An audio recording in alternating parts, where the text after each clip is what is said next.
Kathy Vick, Deeply Awake. It's been quite a while since I have made a public appearance, and I'm really glad to be back. I hope everyone is doing well. This is an astounding time to be alive, in my humble opinion. And I hope that you are experiencing miracles and things that you can't quite explain, but that feel good and that are helping you to solve your puzzles. I want to review what I understand is occurring, and I want to explain how some of us who are embedded in the population work. I contain a lot of energy, and I have had a number of experiences through the years which disabled me for a time. One was a fever thing where I was out of my body, weirdly, for about 4 days as a kid and just hanging out in the ceiling. And then I came back because I was well again, and things were different. Things just were different after that. There were other things that happened. I had a lot of head injuries through the years, a lot of car accidents. But for me, I'm realizing that one of the biggest things that happened to me was in 2001 when I did have a rollover, and I had a pretty significant head injury. And so I'm reviewing my life, and that's part of this process. And I know that it appears self-obsessed to some. But I want you to understand something. We are all capable of carrying a tremendous amount of information and wisdom and compassion and effectiveness daily in our lives. Much more than we do right now.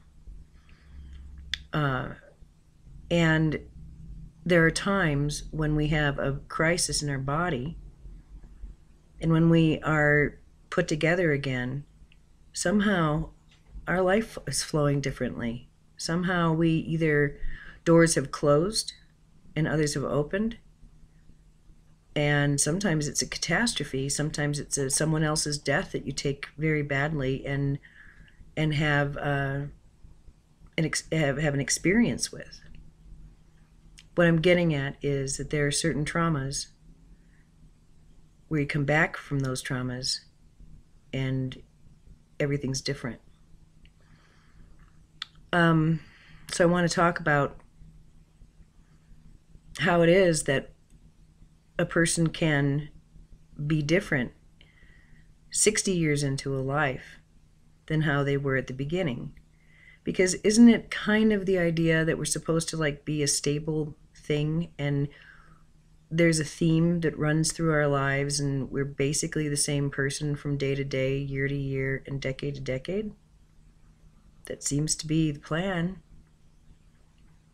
But then there are these people who just seem to, their whole lives turn on a dime, and they're committed now to things that they only wished that they were committed to before, or they're experiencing and exploring things that they didn't even know that they'd have an interest in, but something happened. Sometimes it's a happy accident. But my contention is that there are certain experiences that allow more of our soul or spirit or whatever you want to call it to come through us and be with us. And it's funny to me because I think that we're going to look back on these old times we're passing from and find it kind of quaint that we thought that we needed to physically die before we touched the unified field and believed it was real. We literally had to have near-death experiences. And as a group, it seemed we had to have clinical proof that there weren't even brain waves. And then a coherent story after the return for us to believe it was even possible. And I think probably within 10 years, we're going to look back on that and say, wow, we were really, really, really asleep, weren't we? How does that happen? How does it happen that you can sit down, take a few breaths, and be that field? And know more than you did before you sat down. And feel calmer. And get quiet. And know. It's my contention it's now possible to do that while you're having a conversation. You don't have to have a near-death experience anymore to touch the face of God. How about if you put your fingers up to your face? Hard to believe. So let's talk about that, shall we? Okay. The reason I talk about these expansions that can happen due to trauma or due to an aha moment or a friend coming in and offering you an opportunity that you're suddenly open to, these are openings. These are ways for more of yourself to come through and for some of the programming, some of the habitual thinking and behavior to drop. And that's good. It's very important as you're evolving to not have a tremendous attachment to who you were the day before and to the mistakes that you made. Now, I'm saying that as someone who has been sort of obsessive about how I've behaved and having to go back and fix things and feeling like a bull in a china shop a lot and not feeling like I had very much regulation. Excuse me. So I carried a lot of guilt around how I was socializing. No one was throwing that guilt. So, but I was always uncomfortable. And I want to explain how it's possible using this method of comprehension to get to the place where things that were once very uncomfortable begin to ease. Core things, the things that really scare you, the things that paralyze you, the things that make you want to die and not be here. If you were at a place where something that always made you feel crappy, always confirmed your worst fear that you really are a turd, what if that was removed? What if your guilt was removed? Well, the thinking goes, if I remove that guilt, then I would be a demon. I would have no control, and I would hurt anything that came near me. I would eventually, it wouldn't be good. It would be anarchy. I know where else that is played out.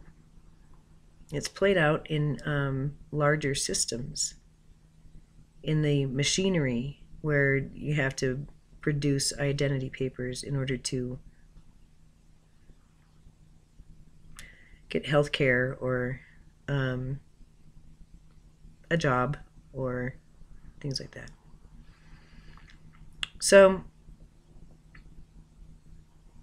the question has always been, how do we big sparkly ones manage around here when being sparkly seems to be kind of threatening to people who aren't sparkly? Okay. That was always my question. How do I holster this? How do I, and I really felt like I had a very weaponized personality. And I kind of did. I had a lot of blind spots. So, although it is sometimes trauma, sometimes death, that gets us to the place where we can accept that maybe we're okay, maybe we can relax a little bit, maybe we're loved, maybe we don't have to worry quite so much.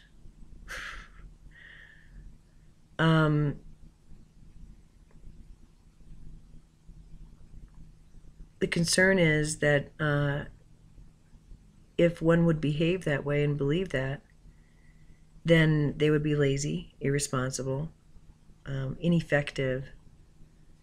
That we need the system, we need the structure in order to funnel our untamable and untamed personalities, our power.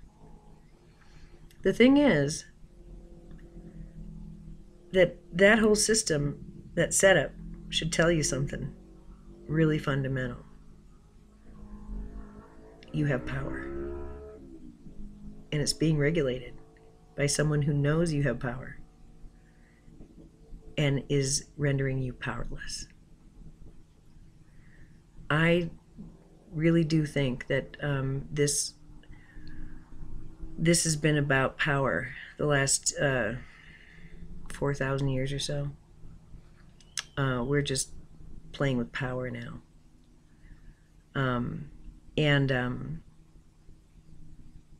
That's a different kind of vibration than love, you would think. Power itself,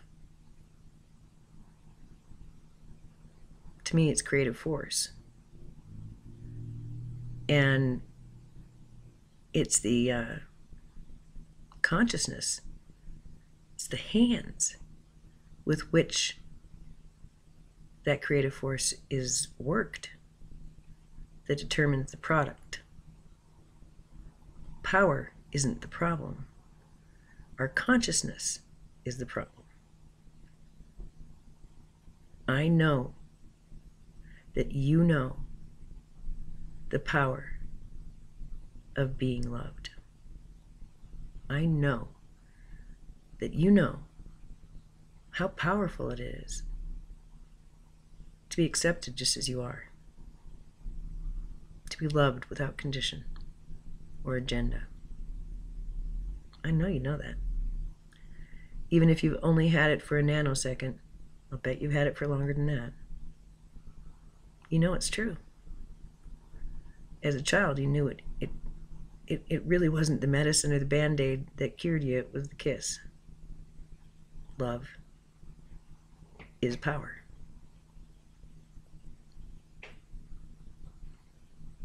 But power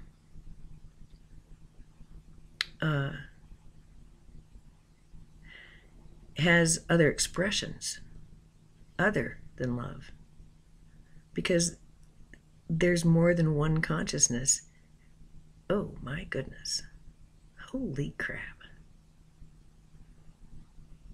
There are consciousnesses that are more troubled,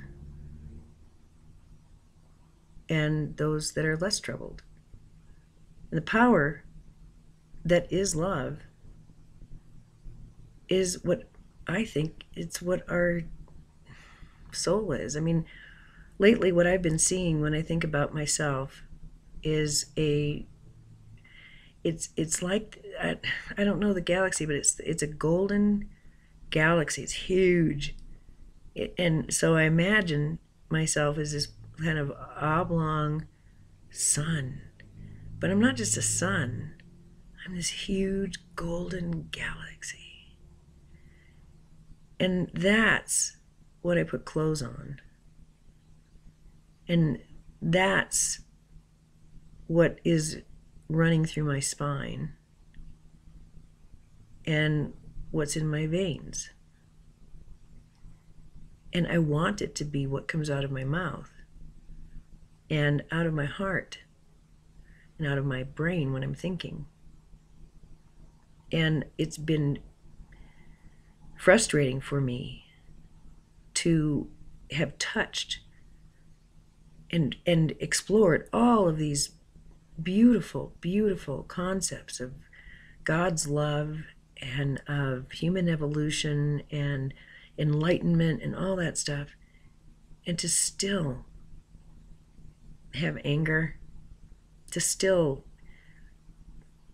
I don't know, have feelings. And so I think that I might have sold myself a bill of goods about what this is supposed to look like. I'm not fond of it when I am angry. I don't like that. It's a disturbance in the field, and I'm finally, it's really slowing down enough. I'm really getting it. There were some things I came here to understand innately so that I could then describe it and break its back. And one of the things that I have come to understand is the, well, I'll tell you a little bit about it, that our biology, our reality right now is conflict-based. It's not love-based, it's conflict-based. And you can say that love is conflict. Sure, go ahead and say that. But if you've had a lifetime of it, like I have, because I'm really good at it, you'll understand that conflict is trauma, and trauma is it'll take you to source. It'll put you on your knees and get you praying eventually, usually. But there are some side effects to trauma, and we're witnessing them now. And this DNA that we had, the two-strand DNA, it was conflict-based. I really like the idea that perhaps two-strand DNA was a genetic alteration to get us to always be arguing with ourselves. There is a mammalian strand and a reptilian strand, and ne'er the two shall meet. Have at it, guys. Enjoy that. Well, you know, it's kind of a funny joke, because you put a bunch of people within a system like that who don't really resonate with conflict, but who instead can feel the coherent field of their DNA. They are tapped in to source. That's a little pebble in the shoe. In 2012, I went through a series of activations, and one of them was to watch a video by a great thinker and astral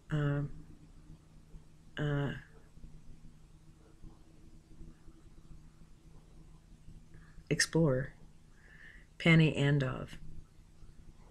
And at the time, he was talking about a galactic superwave and letting everybody know it was game over, because that's the information he had, and it was really pretty persuasive. He just put out another video. I didn't hear another word from him, and it was just, that was like a shot across the bow. It was really a good video to hear really early on in 12. Gave me a lot to think about. But what are you going to do with that? Yeah, your imminent death is coming, and the Earth's going to go bing, and that's that. So just enjoy your life. That's pretty much what I took from it, I think. Oh God, about 6 months ago, maybe less, he did his final video. He's been observing things using meditative practices, and he is a yogi of quite tremendous skill. And the message is different this time. He doesn't even talk about a galactic superwave. And he ends his discussion highlighting ancient history, which was it quieted my brain to hear his information. It was the most coherent explanation that I have ever heard. And researching ancient history and researching the timeline and geographic changes and climate changes and all that stuff has been a passion of mine. And happily dancing on the fringe now and then to get the information because it's hidden. And there's Pane. And he ends a very, very helpful lecture with lots of visuals with telling us what I already knew, what you already know. It's these kids. It's these kids. And I have one of them, and it's an astounding thing to watch him progress. And I have been I've been blessed to have him in my life, and he is a blessing to the people who are around him. And he has people come up to him in stores to let him know how beautiful he is. And he sees clearly, and he feels deeply, and man, does that kid love. And what Pane was saying is what my friends know, and what I'm sure you know. Yeah, it feels like game over most of the time. It feels like this is unsustainable, totally weird, and cannot stand. Things have got to change. Don't you feel that? I mean, just when you look out there, it's like, what? None of this is making any sense anymore. Well, that's good. That's right on time, too. That's to get each one of us to look inside and to kind of have a moment where we realize that it would appear that we're the grown-ups. Because, I think that there's really been this sense in the nation of somebody's going to take care of this, right? Right? Someone's going to come to sanity, right? And you see pockets of hope, but wow, is the machine grinding things down. It is phenomenal to watch. And I've taken a fast. I can't do much news right now. I get too impatient. It's just how much of this do we have to do to one another until everyone gets the point? How bad does it have to get? How scary? How lethal?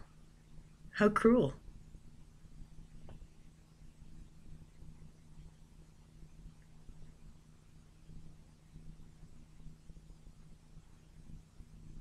I really want to know. I've been wondering that question since Trump got elected. I thought, really? Really? We're that asleep that we have to take this person on. But I think that was a judgment that was too harsh. It's not that we were too asleep. No. We were that ambitious.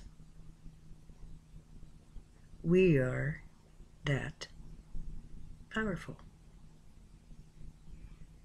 Certainly not me alone. Not you alone. We. We. We individually have a lot of power.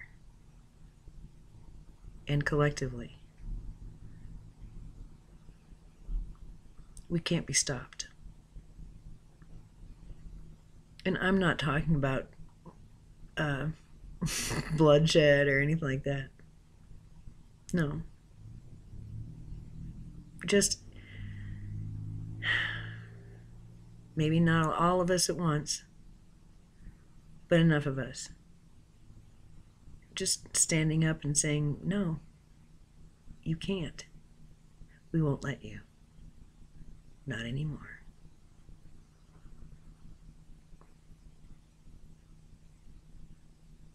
It seems like the system's too big right now. It seems like the dark is too strong right now. It's not. It's flailing. It's using the only weapon it has, which is fear. It's using the only weapon it has. Trauma. Trauma. This is a conflict-based reality. And conflict, when it is its most severe, is traumatic. I think all conflict is traumatic, but, you know, I think it's unnecessary. I think it's dumb. I don't understand it. But then I see myself promulgate it. And wow. So, I've done a lot more research with subjects that they're too esoteric to even mention because I'm afraid that it would just... I've seen my other tapes. I see how disorganized I appear. So, you know, I don't want to go too far, but I will say that this has taken me way beyond what is called the reptilian agenda. Well beyond that. And it always, always has at its heart redemption, forgiveness, atonement, unity, harmony, love. That's the thing about trauma. Suffered enough.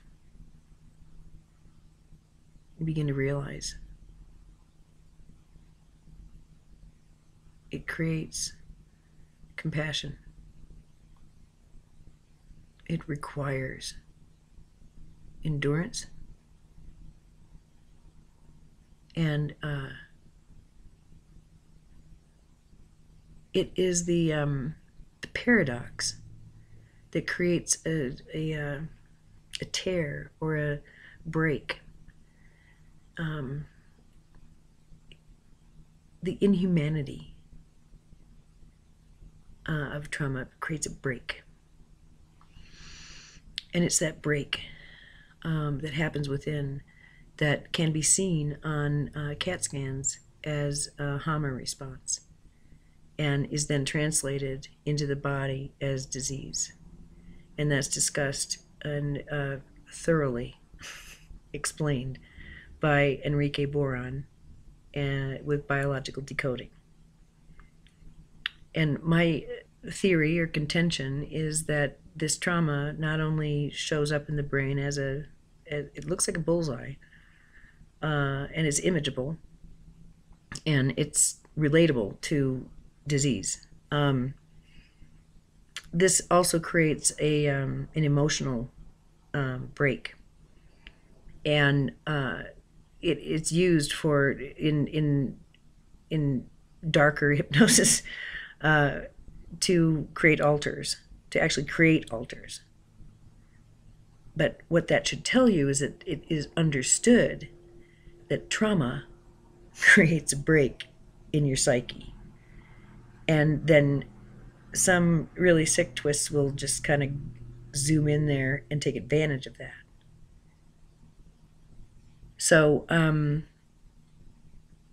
what I have determined as a result of all of this is that there's this substance called louche, and it's a substance that is produced a tremendous amount, can be produced by people who are sitting at the side of their bed with their head in their hands, crying, thinking about a heartbreak or an injustice or a flaw. That emotional junk that gets produced, that emotional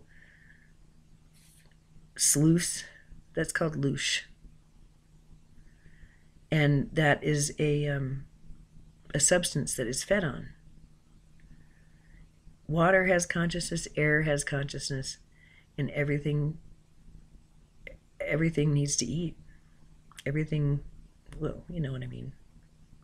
Everything interacts with something else. And I'm thinking one day, as I'm having a huge epiphany, I was thinking about something, and I sat down and was just sort of like, oh, it's so sad, and I was just processing it.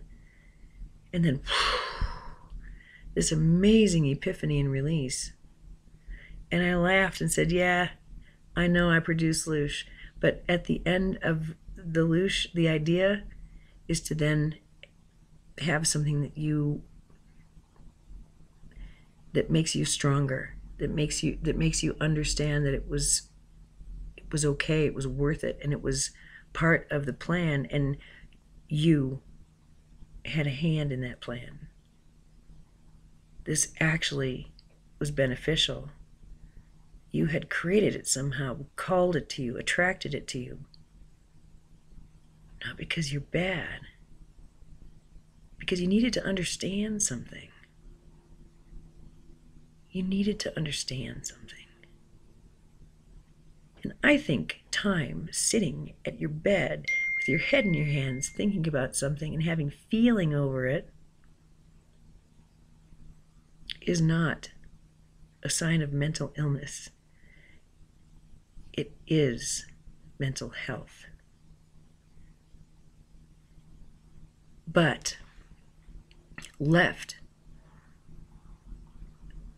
there alone, sitting on your bed crying, day after day, month after month, year after year,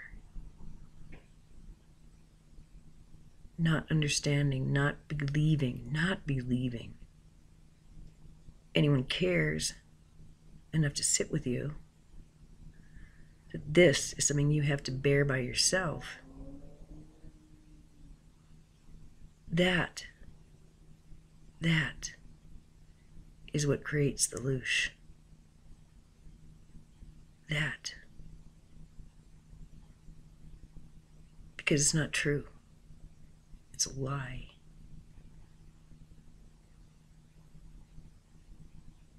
The love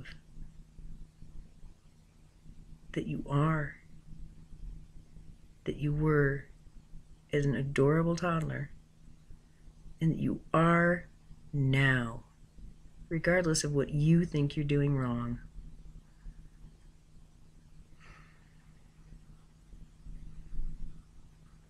It's tough to stay locked in believing that you're no good, and that you cannot share something that is driving you mad because it's just too dark.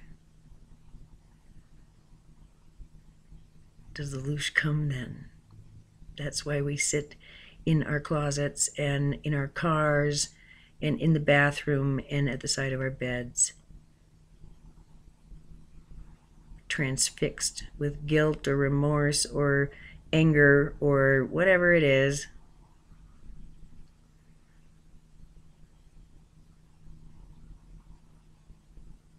It's hard to go through that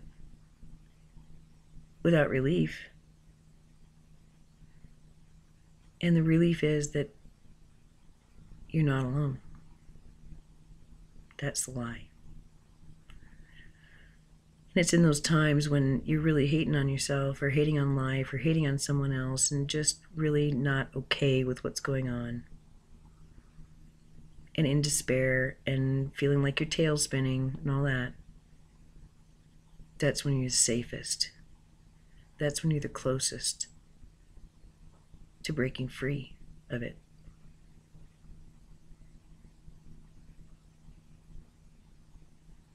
There are those who can feel what I call God, but what other people call creator or the unified field or love or what have you, with ease. But many don't have a center like that. The lies that have been told to them by religions are so repugnant and designed to make sure that you don't understand and you don't trust your own magnificence and your own guidance. And it's quite crippling. It's quite disabling. And to believe that you are handling all of that depression or financial instability or fear or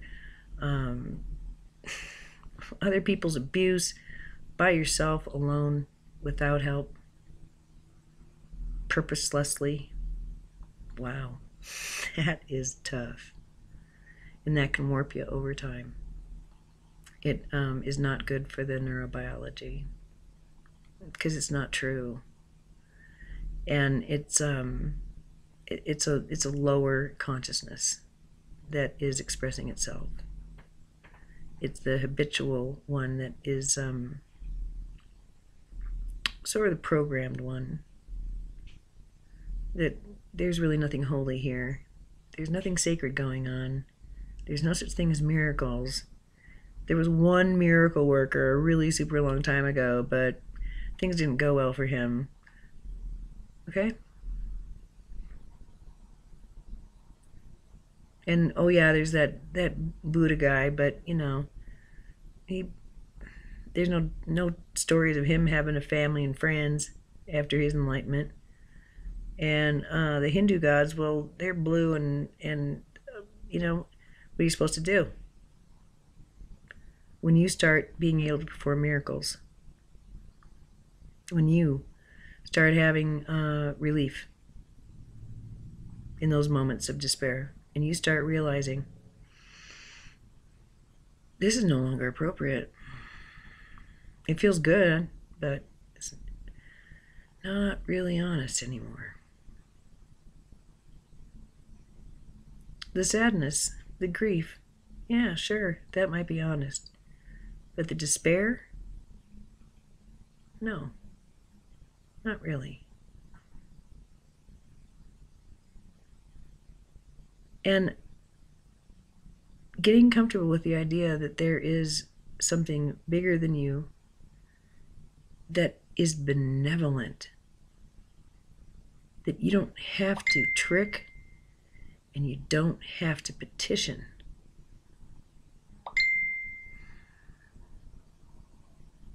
Once you really get that, things change. And I'm saying you because it happened to me, and it is happening to me. And for a long time, I was unable to really bring it all together. And yeah, I'm the one who wrote all those beautiful words from 2012 to 20 whatever 16 about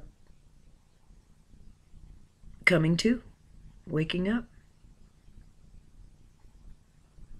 There is the understanding of it, and then there's the living of it. And for me, the living of it had to include coming to terms with trauma, violence, victimization, narcissism, trauma. And there's nothing to be ashamed of. It's a trauma-based system. A traumatized person is further traumatized when they feel shame about having been traumatized. And if you're a human being and you're past the age of, oh, I don't know, 2 years, maybe longer, maybe it's in teen years,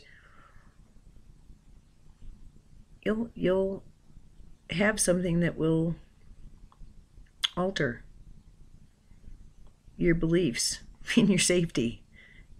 And that's a time when you're at a low point in your energy.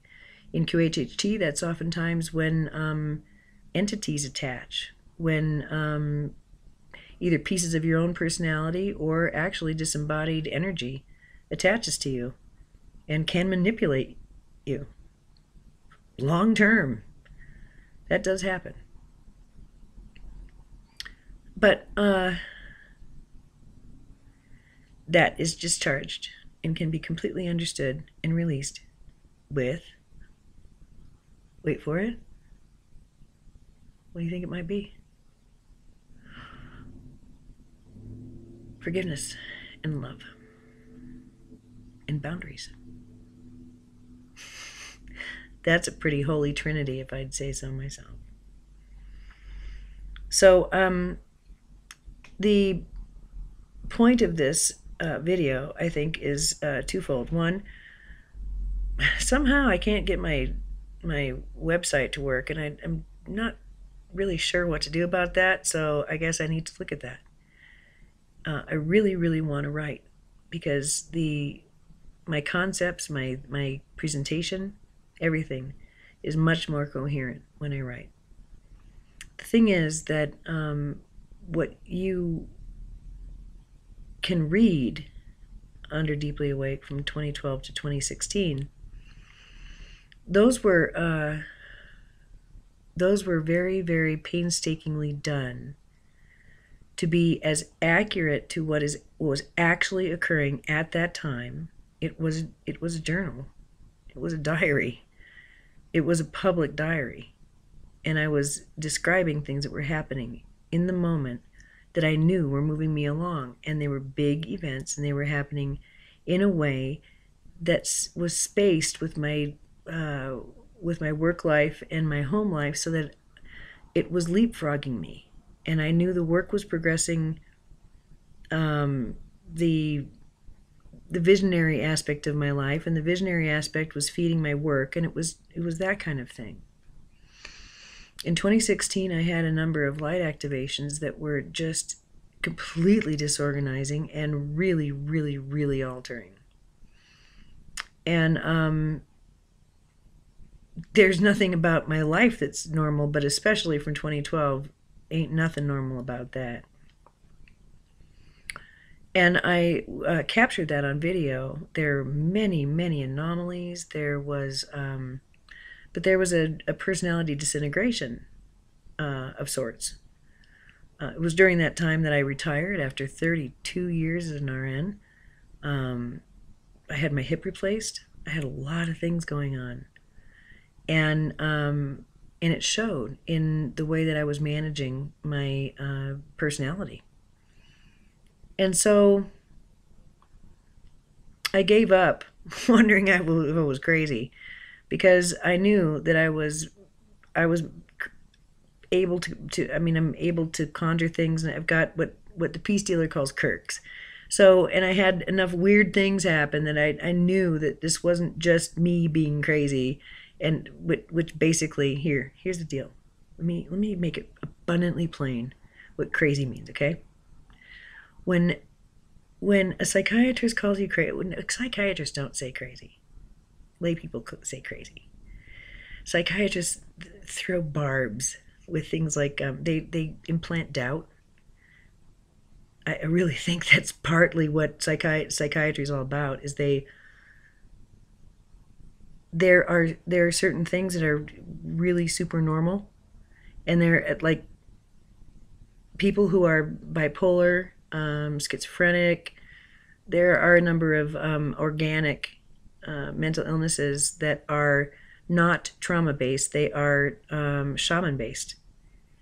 And people either have a head injury and their wiring is messed up, or they are really disadvantaged with the people around them and it's too traumatic for them, or they're just not able to cope because their dials are so open.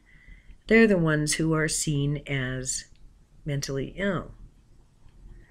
And it means that the observer doesn't have a syntax or a definition or an explanation for this person's extreme discomfort, and cannot really be of assistance, and really just needs to shepherd them back home, back into the flock.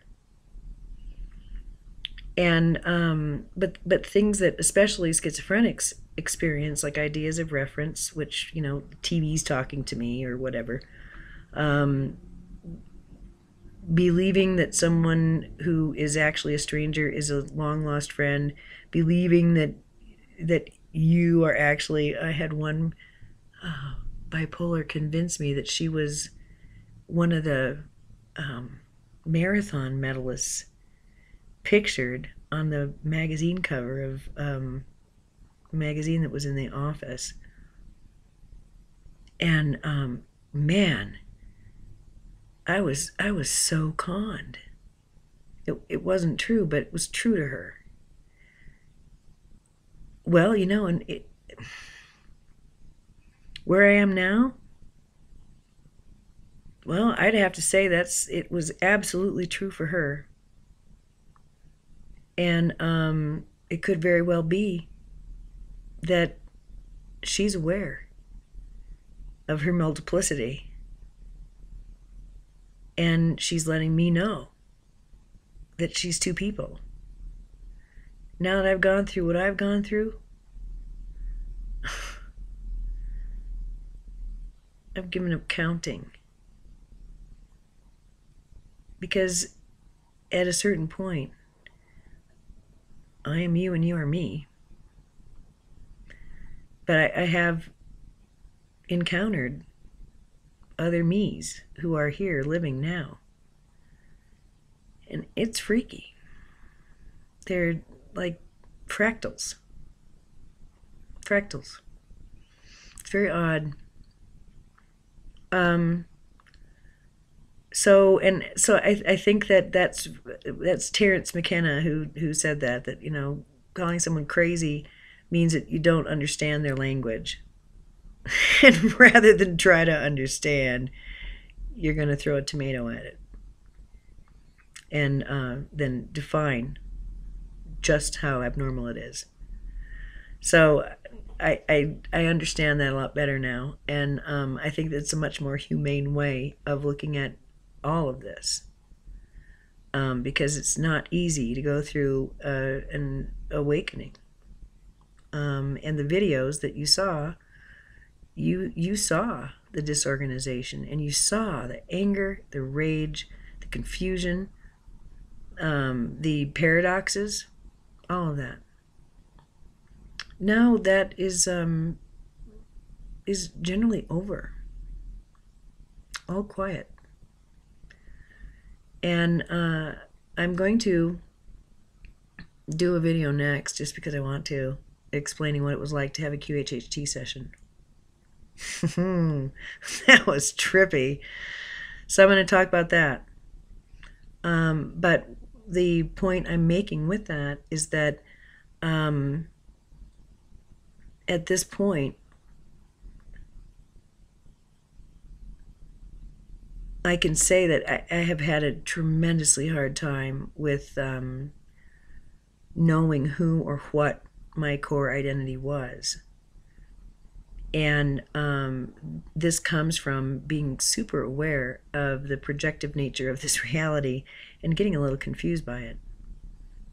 And I've learned more about just how the projections work and how the trauma works the triggers and the just, and once it's laid out, it's like, oh, I can't be angry about this anymore. So long ago, when I got really amped, I was told that there's this theory they're going to give me. It's a textbook, and I forget. It's called. It's about personality integration and the theory of validity. And I had completely forgotten about that little nugget, that little nougat, until recently, when that information started coming again. So what was happening before is that I was dutifully getting a little bit of information and then living it out and kind of living like that, much like my essays. Have an experience, document it, live your life, have another one, whoa, document it, live your life. And it just seemed to be a really nice rhythm. And everything got all weird. And now it's less weird. Yay. And I'm not quite as hateful as I used to be. But, Kali needed to come out sometime. Lilith, she'd been quiet for a long time. And that was part of my blind spot. And I guess you'd call it a disintegration. I'm not really sure that's fair. I think it was more like a welcome home. How are we going to make room for everybody? Now, how do you manage if you're able to contain a lot of energy? And I'll get back to where I started just in a minute, and what I've come to understand is that it really does have to do completely with the column of light. And you can talk about the Kundalini in the spine, but I'm talking about a column of white crackling light that innervates my body, and it connects through the cosmos. And believe it or not, it's a really, really super long line. It's a circle. It connects back to me, but it goes up and down.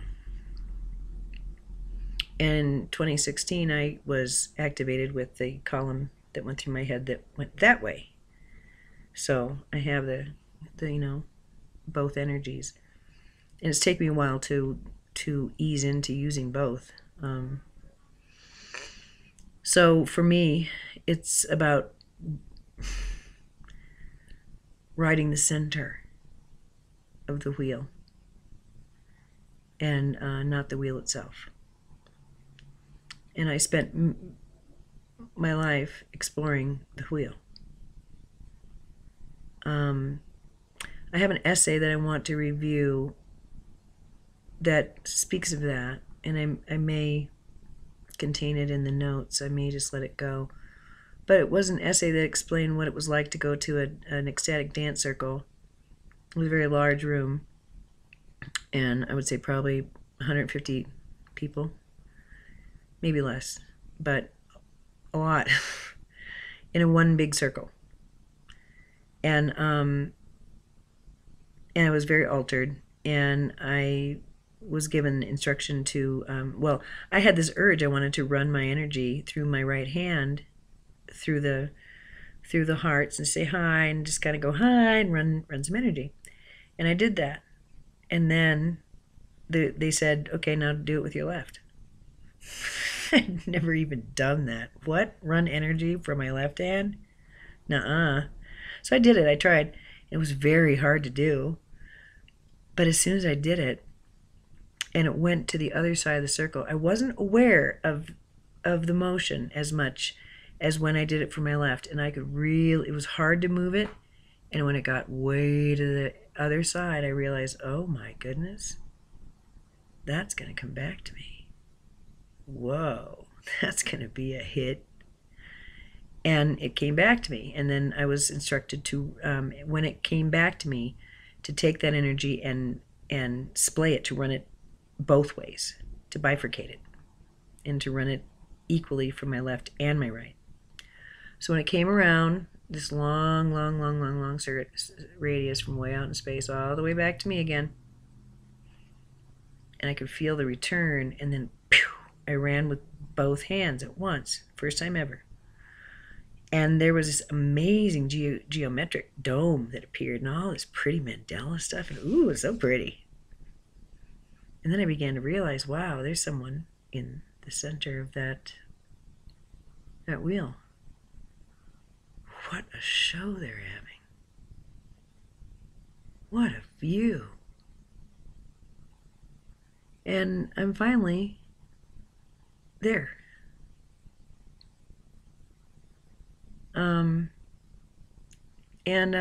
I find that I still have a lot of judgment toward myself, and it's really makes me giggle because me and Sam, he comes up about 3 days ago and is like voicing exactly what's happening in my brain, which is, he says something like, I just realized how mean I am to myself. I'm so judgmental. Wow. Same thing. Now, it used to be, yeah, I noticed it, but what am I to do with it? I am so powerless against my very big ego and psyche and behavior complex, and I don't know how to do any of this. And now, like, yeah, that's got to stop. So I listen, I monitor, I'm conscious. And I really think that's the difference between living in hell and living in heaven. In hell, you're just covered with overlays and conflicts and other people's conflicts and karma and habitual thinking and limited. And I could go on as to why that is, but it is really, really intoxicating and hypnotizing. And there is incentive for staying in it. And I can assure you there are vast disincentives for leaving. That is a system that does not like defectors. And there's another way.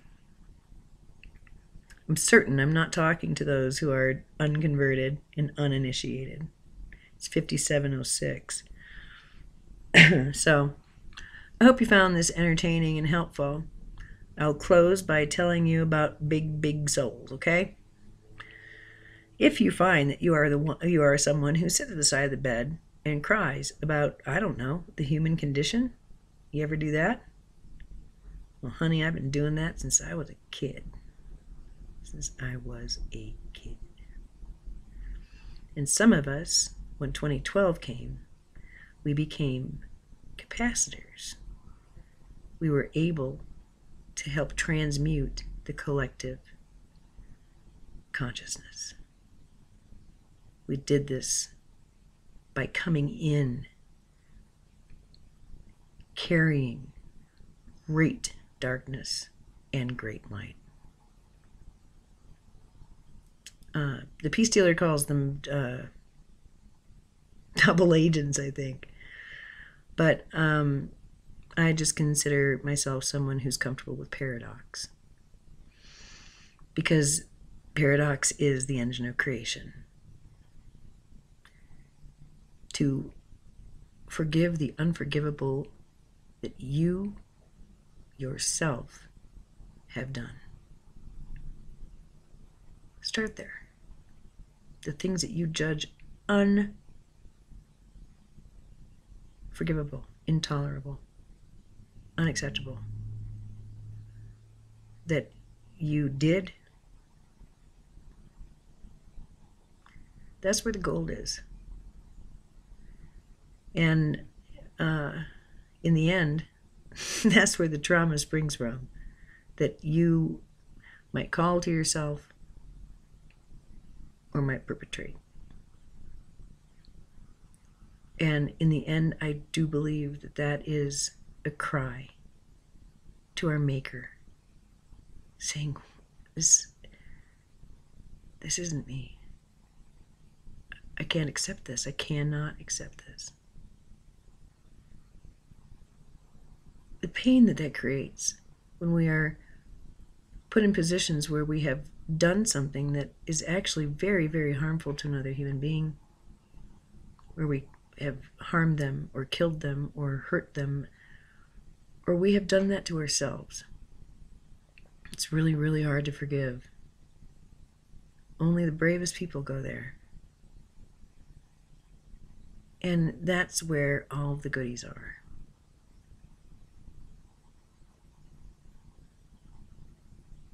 And I will talk in the QHHT portion about that after I describe what I witnessed and experienced.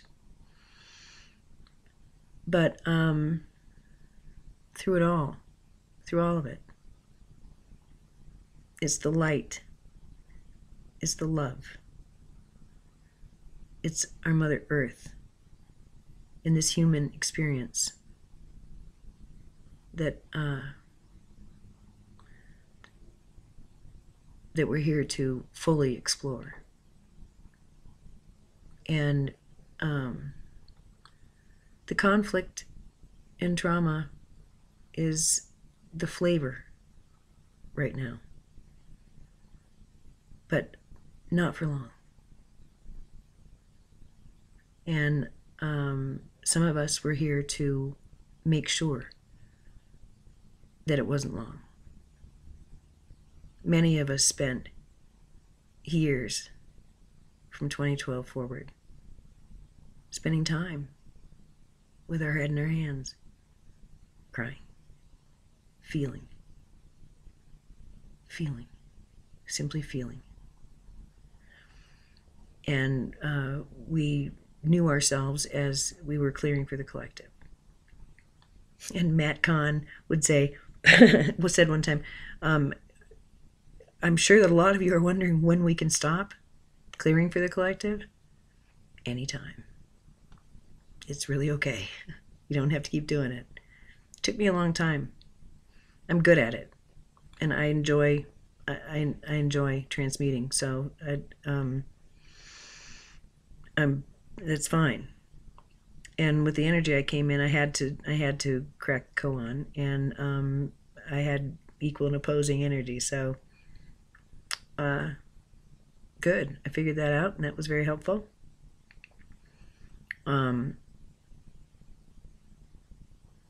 I guess it's why, in the end, the New Age community can only go so far for me, because if you don't recognize trauma and what it does to the psyche and the spirit, and how it is actually both a spiritual tool, and at this point, it's just gotten out of hand, and we need some help with it. It'd be really great if we could get some help. Well, with the explorations I've done and the information I've received from this speed up, I think I can now help with that. So in conclusion, the Deeply Awake essays, that was at a pace that was slower, but still rocket fast. Then the videos came along, and the information was so intense and so otherworldly, very galactic, and just a lot. Yeah. That was when the house got, that actually really was when the house got torn down. My foundation was there, but it's a different house now. And now, really for about the last 6 months, the work that I do spiritually and with vision and stuff, it's become so melded with my physical life that I guess just recently I kind of looked up and realized I've always thought that I was kind of normal, and I just wanted to fit in, and I couldn't figure out why I didn't fit in, because I'm just this normal, boring person. It's just lately I've taken a look, and I realize how super effing weird I am. I mean, just baseline when I'm not trying. I told my son that, and he went, like, yeah, finally, you got that memo finally. So, the blind spots keep kind of opening up, and there's more humor, more freedom, more less worry now.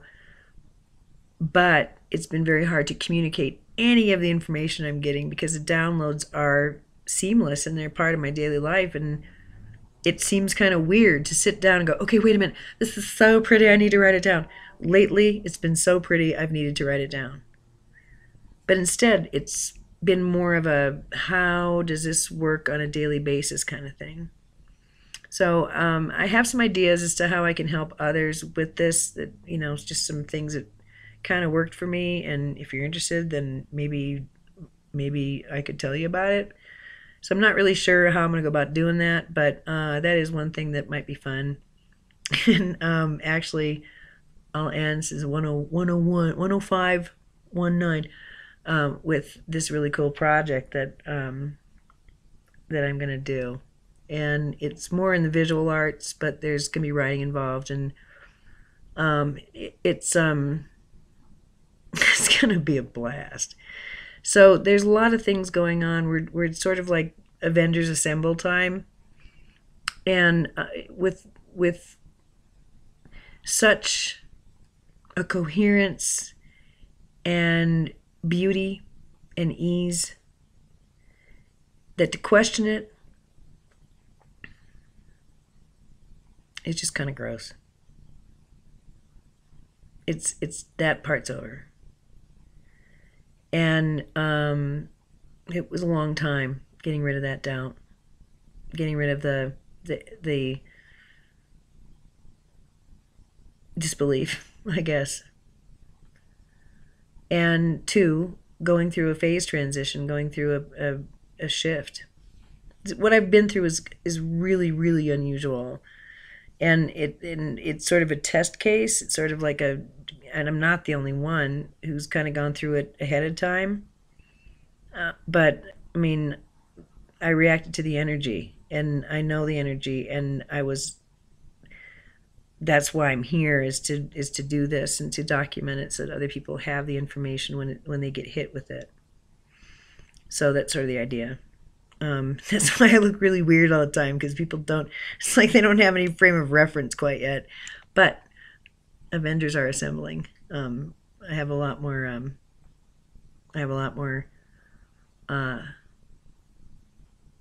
support now than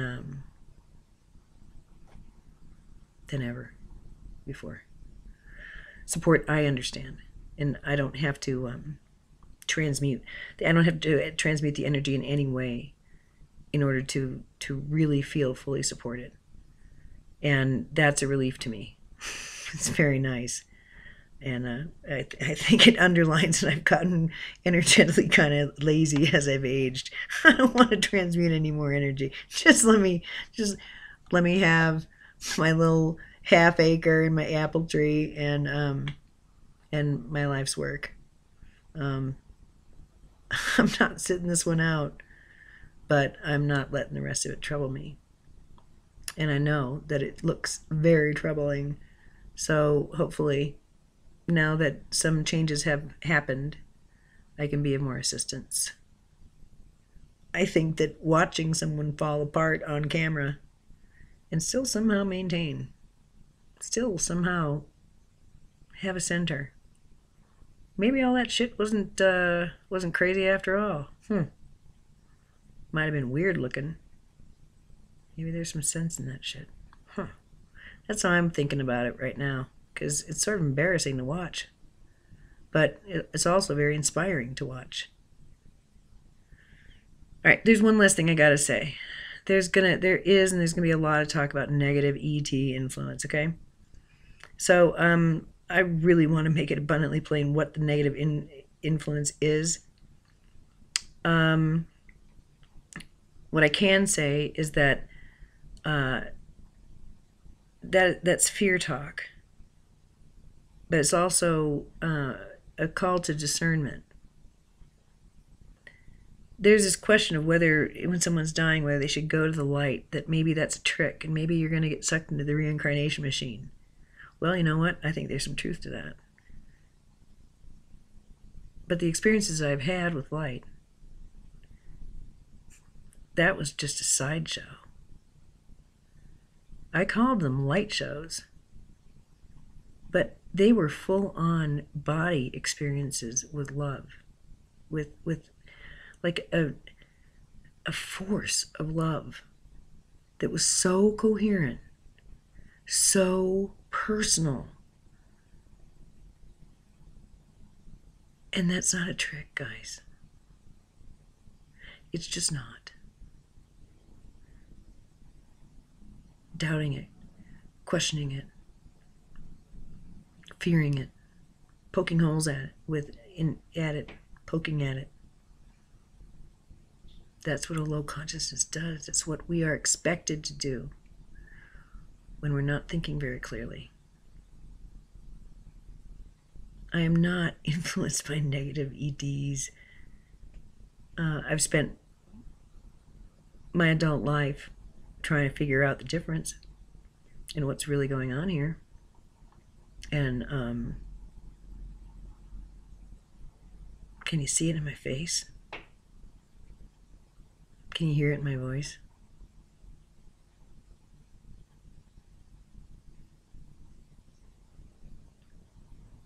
I have the answers I needed. I am at peace in a way that I can't really describe. And I hope that if you have embedded in you questions that drive you mad, or a pain that just won't stop, something that just is untenable but permanent, you're blessed, don't you know? A quiet discontent, that's going to bring you home. The only way that you can really cheat yourself of what's happening is to really be satisfied. Be super, super, super, super unwilling to change anything. That's really the only way that you're not going to get goodies. If you are open to the change that is just bashing into us these days, if you have something inside of you that just goes, yeah, this isn't right, and I'm not going to be right until it's right, you're on a mission. And there is no better time to be on a spiritual quest than now. So, saying all that, that's a preface for what's to come. I'm going to talk about the QHHT experience I had rather recently. And then I'll be done for a while, I guess. I don't know. I really am moved to write, but I actually, part of this was I broke my hand, and I've had to do some more rehab. So you want to see it? So it's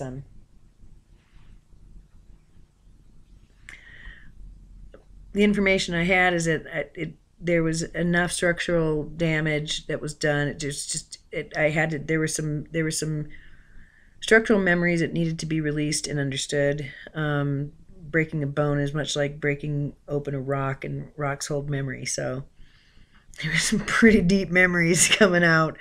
So there was that. Plus, it was a refiguring of the energy, because I was having trouble running the energy quite right. Same thing with my hip, but it was the other side. So it was sort of these were like hard tweaks, right? But now what I'm able to do is to sing the Pleiadian tones through my hands. And I've done some pretty astounding things with that. So I really do. That's one of the, I let them know I want to be able to run energy through my hands. And or maybe I didn't tell them. Maybe they were telling me that that's whatever. All I know is that I can do it now. And I'm running energy different, and managing it differently, and seeing it differently. And I'm no longer embarrassed about it. And so I just go ahead and do my little fixes, and then there's this miracle thing that happens, and nobody even knows. Nobody even knows. I'm just sitting there going, ding, ding, ding. So much fun. Ain't nobody getting hurt. I'm just sweetening up that grid. And really what I'm doing is just testing my powers. And I'm having a lot of fun. And I know I'm not the only one there. I know I'm probably one of the older ones, though, because it's you kids who are getting this shit first. I mean, unimpeded. My son always says, "Mom, you're like a, you're like a well, I think of it as like a Commodore, and he's like a terabyte computer." Yeah, I know. I tell him, yeah, I know, but you're still way better off with me. I'm just telling you, because yeah, I can't go some places you can go, shorty. There's a lot of places I can go you can't, and isn't that the idea? Because together, look how far we can go. So, like I said, Avengers Assemble. We're not avenging anything. We have to pick a different term, but you know what I mean. Wow, that was a long tape, but I am no longer feeling weird about that because there are some people out there who have a lot more diarrhea of the mouth than I. And there was Peace Dealer did like a 30-minute singing in a sing song and just delivering his message, and he was still going pow pow pow. So does it really matter what it looks like? Yeah, probably, but this is what you get. You get my beautiful face and my poster, Take Me to Your Dealer, and my goodwill and my peace, which passes all understanding. Passes my understanding. And there it is. So, thank you for those who had the strength to follow along. I know it was weird, but I'm okay with that now. So, I hope you're okay with your weird. The weirder you are, the more at home I feel. I'll tell you that much. All right. Say hello.